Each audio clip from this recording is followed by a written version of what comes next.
the Great Detectives of Old Time Radio from Boise, Idaho. This is your host, Adam Graham. Got a comment? Email me, box13@greatdetectives.net. Cast your vote for the show on Podcast Alley, podcastalley.greatdetectives.net.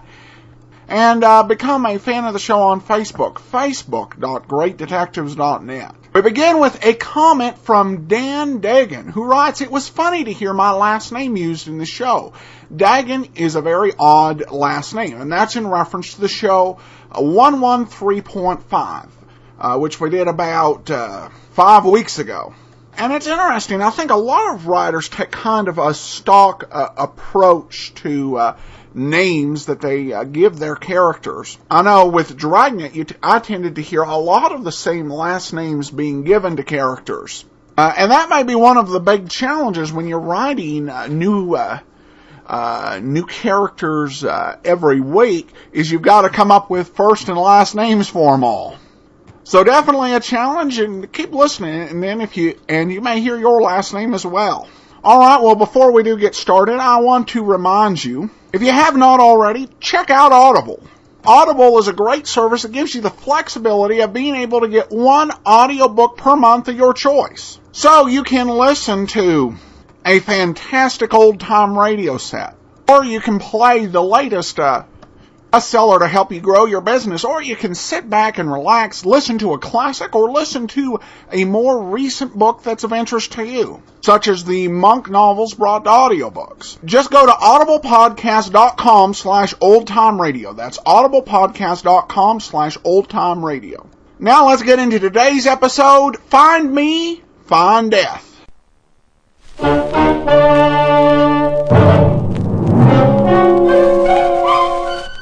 Box 13, with the star of Paramount Pictures, Alan Ladd, as Dan Holliday.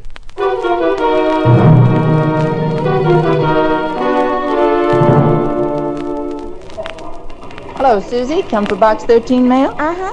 Is there any, Connie? Sure, a lot of it. But here's one that's different. Different? How? Well, look at the paper. And it didn't come by mail. It was just put on the counter here. That's funny. I wonder why.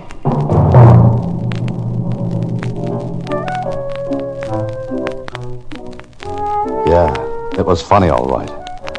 That was the letter that said, Box 13. I've been watching your ad appear in the Star Times day after day. You want adventure? Very well, I think I can offer that. I'm going to find out who you are. And when I do, I'm going to kill you within 4 days. That gives you 4 days to find out who I am. If you learn that, you may stop me from killing you. But if you don't, at least you will have 4 days of different adventure.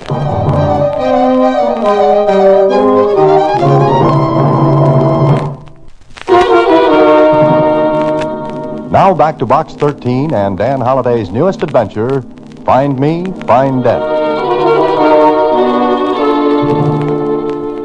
If you learn that, at least you will have had 4 days of different adventure. Oh, gee, maybe you'd better go to Lieutenant Kling, Mr. Holliday. Why, Susie? Well, you don't want to be killed, do you? I'll try my best to avoid that ugly possibility. You think it's just a gag, don't you? Well, it could be. And then again... Oh, Susie. What, Mr. Holliday? Know why this letter was delivered to the Star Times by hand rather than through the regular mail? No. So whoever wrote it could see who picked up the mail there.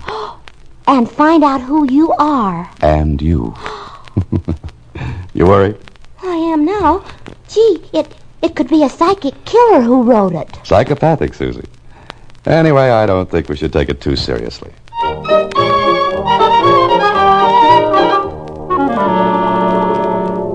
Yeah, that's what I said. Don't take it too seriously. I didn't, at first. I'd almost forgotten about the letter until that night when I went home. I walked into my apartment building and was passing the desk when the clerk called out to me. Mr. Holliday? Oh, Mr. Holliday? Huh? Oh, hello there. How are you? Fine. So you certainly were deep in thought when you came in. Yes, I guess I was. Here's a letter for you. Oh, thank you. You're welcome. Is anything wrong, Mr. Holliday? I don't know. Who gave you this? No one. No one? What do you mean? Well, it was on the floor just inside the lobby door. I thought maybe you dropped it. No, I didn't. You didn't see anyone who might have thrown it on the floor? I'm sorry, I didn't, Mr. Holliday. I've been at the switchboard all evening, and I can't see the entrance from there. Oh, I see. Is anything wrong? I mean, bad news, anything like that? Well, here, read this. I'm ready, Mr. Holliday. Are you? That's a funny kind of note. Mm-hmm. Very funny. Has there been anyone here asking for me? Not a soul. At least not since I've been on duty. Since 7 this evening. Any calls? None. You sure no one came in? Well, not that I saw. You look worried, Mr. Holliday. Huh? Do I? Okay, forget it. Good night. Good night, Mr. Holliday. If there are any calls, do you want them? Yes, ring me in my apartment. Sure will, sir. Good night. Good night. Maybe it was a joke. A little gruesome, but nevertheless a joke. I went up to my apartment. I don't know why I did it, but I tried the door softly and carefully before I put the key in and unlocked it. I stood there for a moment in the dark. Then I switched on the lights. I told myself I was being a little silly, that this was a joke. I walked to the window and opened it. I stood there, looking out and down the street below. The pavement in front of the apartment building was empty. No one there. Then I went to the phone, and I made a dozen calls and got a great reputation among my friends for being, well, a little off the rails. But no one admitted the joke. Maybe, just maybe, because it wasn't a joke.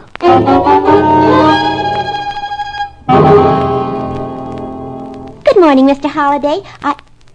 Gee, you look as though you haven't slept. You look tired. Oh, I slept, but badly. Did you have couldn't you sleep? Where's the mail, Susie? Oh, right here. Oh, thank you. What's the matter, Mr. Holliday? Oh, nothing, Susie. I'm just getting a little angry, that's all. At me? Oh, no, Susie. Not at you. What is it? Same paper, same handwriting. Huh? What is? This letter. But this time it was sent through the mail.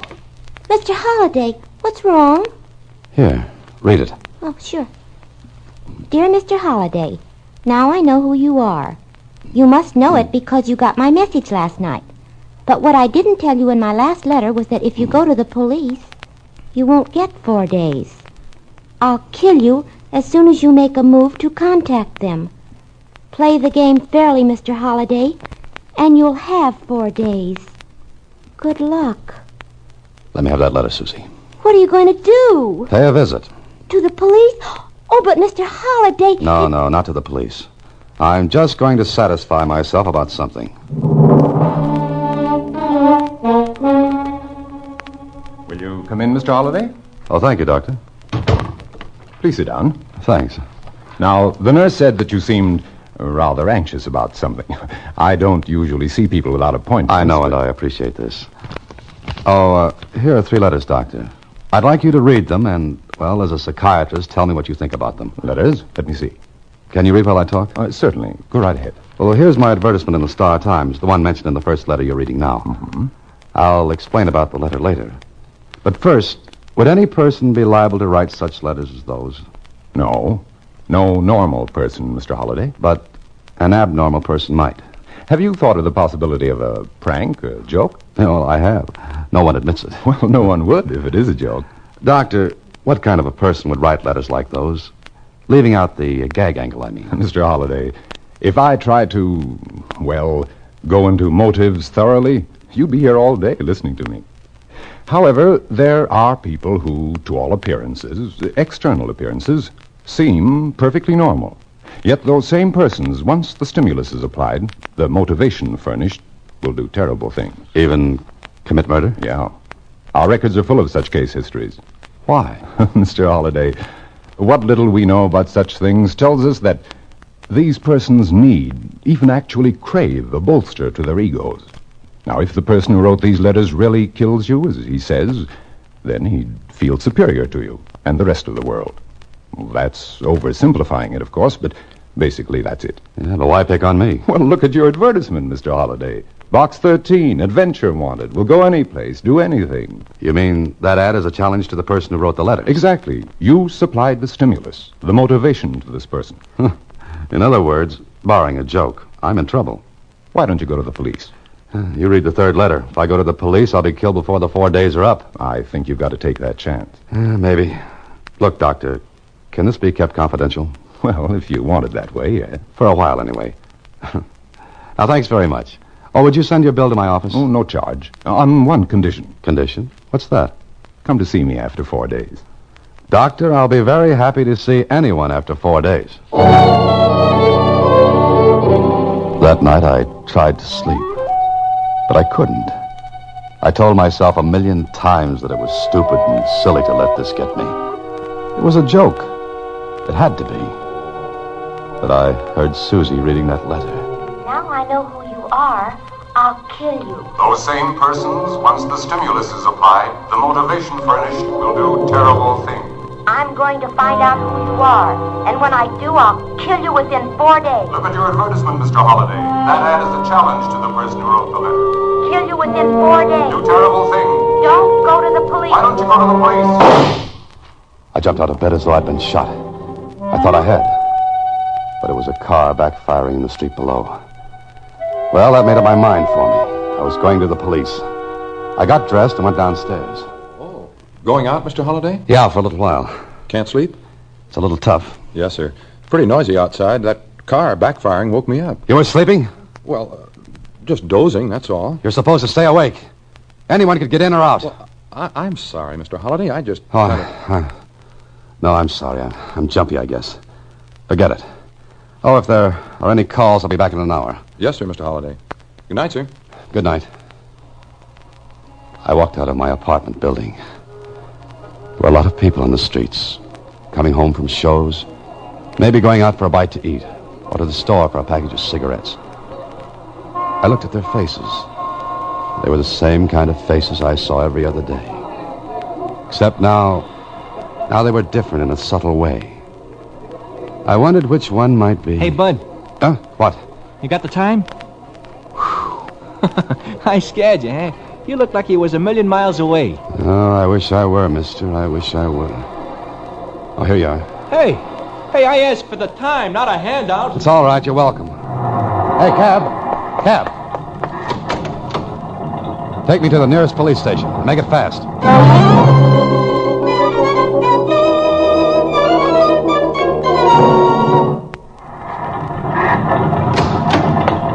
Here you are. Keep the change. The street in front of the police station was empty. The taillight of the cab I just left receded in the distance and then disappeared. The headlights of a car coming down the street were yellow and misty. I started toward the stairs, but stopped to watch the car coming down the street. It slowed up a little, and then an envelope hit the pavement. I picked it up. The car from which it had been tossed disappeared down the street and around a corner. I tore open the envelope. The note was in the same handwriting. It was short, sweet. Mr. Holliday, if you try to go into that police station, a bullet will kill you before you can get inside.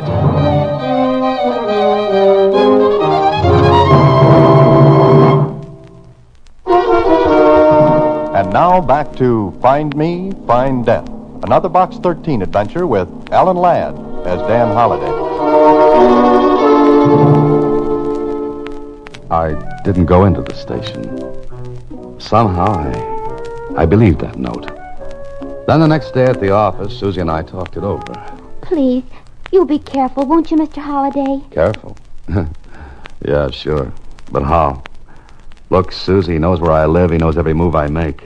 But I haven't got the slightest clue as to who he or she is. You've got to find out. Yes, I know, but how? I'm no Superman, Susie. I've only got 2 more days. Maybe if you left town, Mr. Holliday. Oh, that wouldn't do any good. He'd be sure to follow. He'd be... What's the matter? Did you think of something? No, you did. I did. Yes, you. Susie, leave town. That's the answer. But you just said he'd follow you. If it's not a joke, he will. Now, wait. Let's think this out. By train? No. Too many people to check on the train. I'd never be able to narrow the choice down. Go by bus, Mr. Holliday. Bus, that's it, Susie. Bus. Not a big one. One of those small lines that make only about a 300 or 400 mile run. How many people can get on one of those? Maybe 20 or 30 at one time. Sure, 20 or 30. And I've got an idea. Come on to the station with me, Susie. Me? What for? You'll see. Hand me that small bag. Oh, you gonna pack? No, the bag will be just a prop. Now, come on, let's go.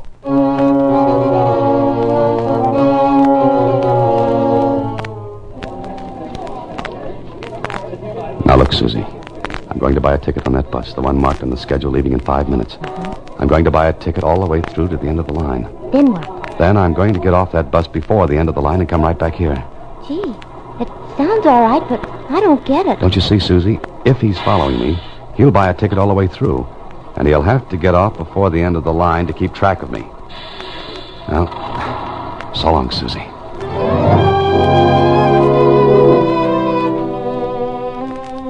I took a good look at my fellow passengers on the bus. It wasn't crowded. There were only 10 beside me. I wondered which of the 10, if any, was the person who was after me. Then... Excuse me. Oh, excuse me. Oh, yes. Would you do me a favor, please? Oh, if I can, sure. What is it? This is my little boy, Harold. All the seats next to the windows are taken. He likes to look out. I wondered if you'd mind if he just... Oh, certainly not. Here you are, Sonny. Climb in. Oh, thank you. Harold, be careful of your lollipop now. Don't get it all over the nice man. Like to ride, Sonny? Hey, it's pretty out there, isn't it? Kid don't talk much, does he? Oh, no, not much. Going all the way? Yes, all the way. And you? All the way. You want one of these books to read? Help pass the time? Oh, thank you. No, it's nothing. Here's a good murder mystery. You like murders? Nothing like 'em. Most of the murderers in them books are sure dumb. Now, if I was going to kill somebody, nobody'd even know I was going to do it. I bet I could kill somebody and get away with it. That is, if I wanted to kill somebody. And do you? Sometimes I do, mister. Sometimes I do. Well, I'll let you to your reading. Harold, you can come with me now. Oh, thanks for your kindness, mister. There's a seat next to the window up front now. Harold, where's your lollipop? Oh, here you are. This is it. Oh, thank you. Where was it? Oh, I just ran my fingers through my hair, and there it was. Oh, thank you. Come on, Harold. The rest of the passengers sat silently and quietly in their seats. Some reading, some just staring out of the window. Then I saw one man who was just looking at me with a little smile on his face. The smile widened, and I smiled back. He came over to me. Mind if I sit down? No, not at all. Thanks.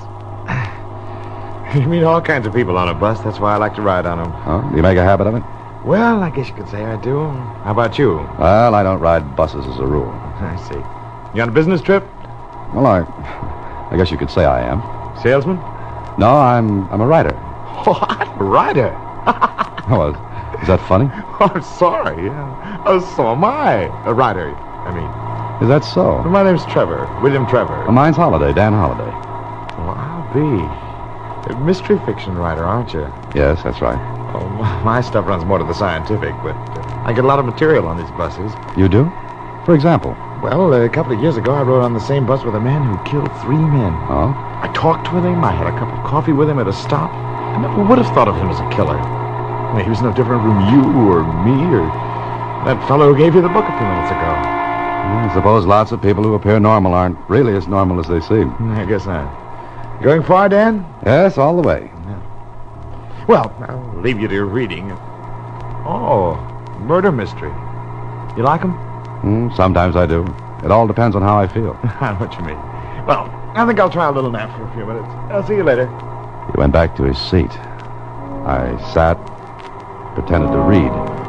But no one else spoke to me or paid any attention to me. And the bus went on, and on.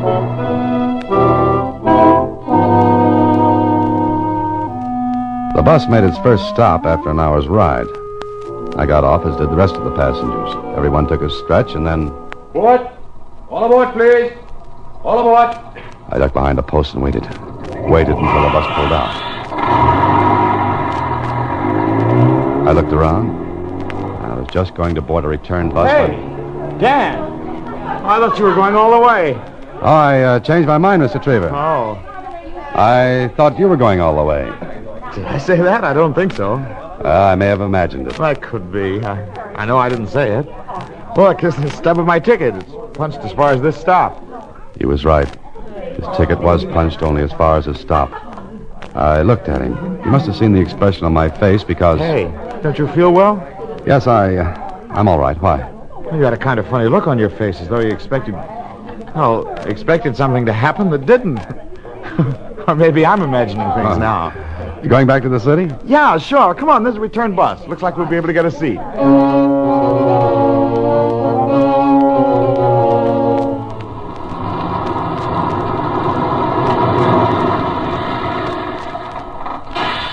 Hey, Trevor. Trevor. Oh, we're back, huh? Well, a short trip and a merry one. A merry one? That could be.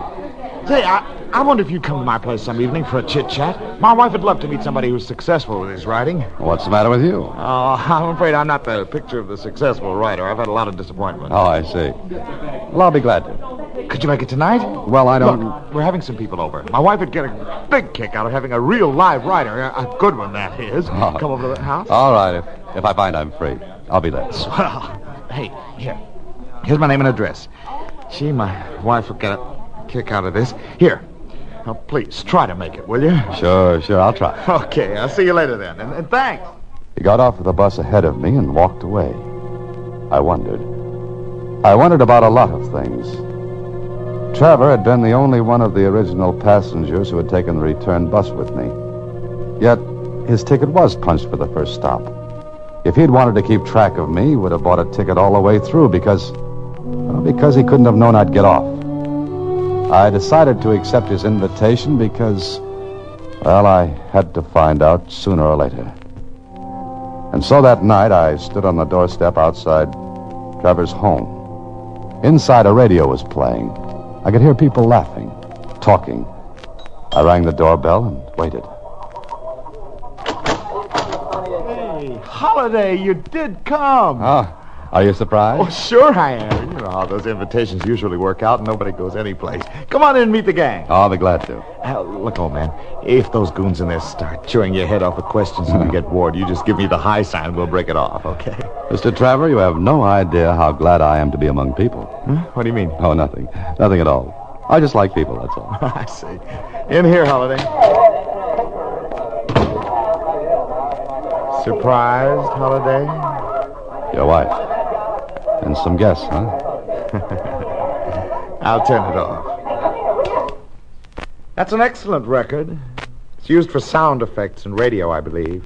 Open that door. No, not yet. Sit down, Holiday. Trevor, listen to me. You're a fool even to try to get away with this. Oh, I've gotten away with it before. 5 times, to be exact.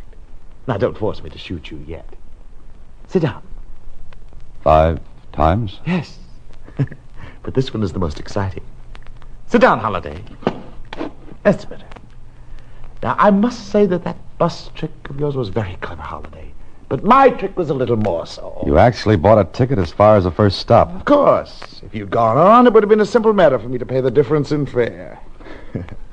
But you are clever. Trevor, listen to me.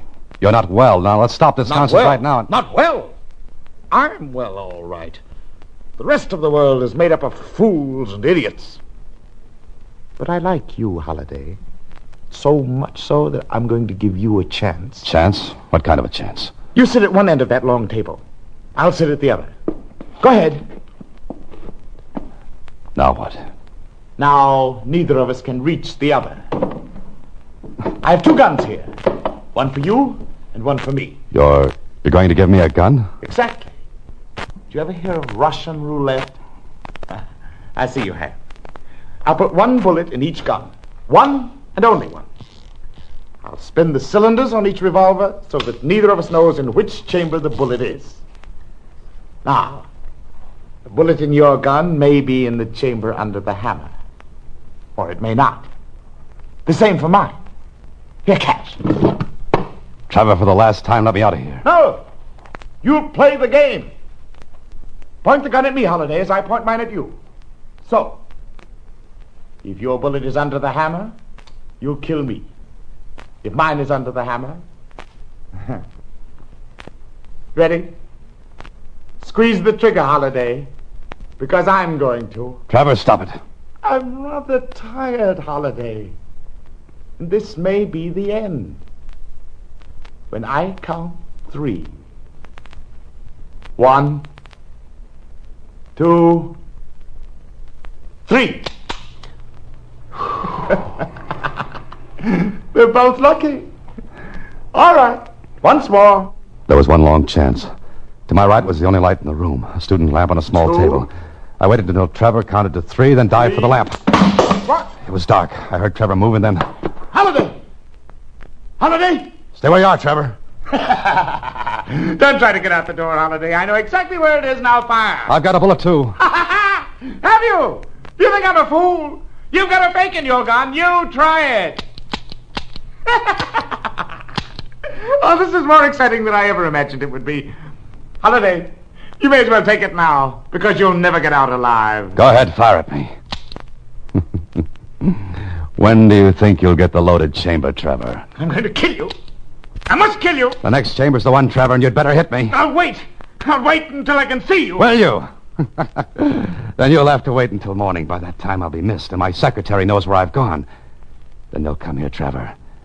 They'll come here and take you away. No. They'll put you where you'll get better because you're sick, Trevor, very sick. No. Think of it, Trevor. Long nights and days where you Shut can't up. get out. Shut up. Long nights and days. Shut up. They'll come for you, Trevor. They'll come for you in the morning. Holiday? Holiday? Holiday?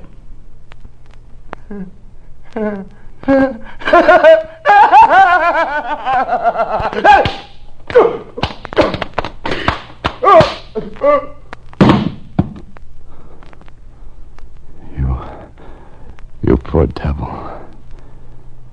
You poor devil. I'm sorry.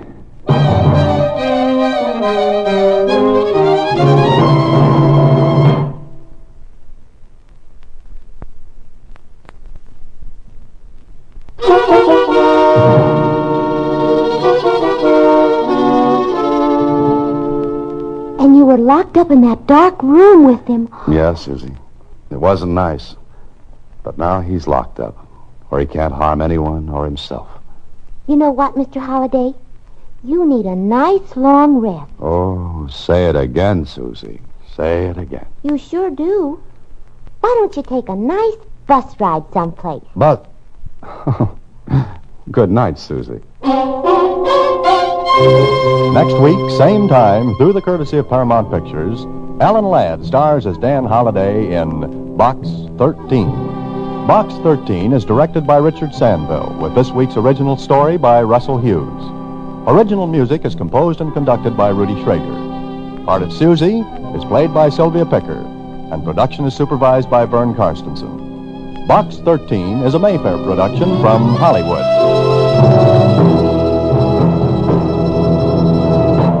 Watch for Alan Ladd in his latest Paramount picture. Welcome back. Wow, that has to be the biggest nut to actually contact Box 13. I was kind of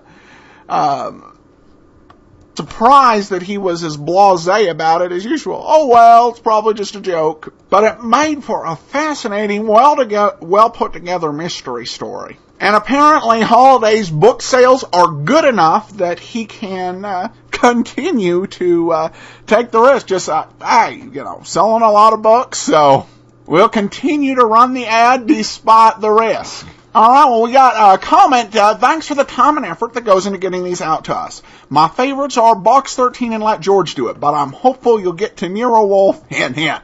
Well, we definitely hope to. And I should probably just update everybody on where we're at, like when we might see some new changes to the lineup. Well, this was our 36th episode of Box 13, so we have 16 weeks of Box 13 left. And including tomorrow's show, we have 5 episodes of Jeff Regan with Jack Webb, and then another 13 episodes of Jeff Regan with Frank Graham. So we'll see some other shows being added in November. We have more than 150 episodes of Let George Do It, and even more than that on Sherlock Holmes and Johnny Dollar.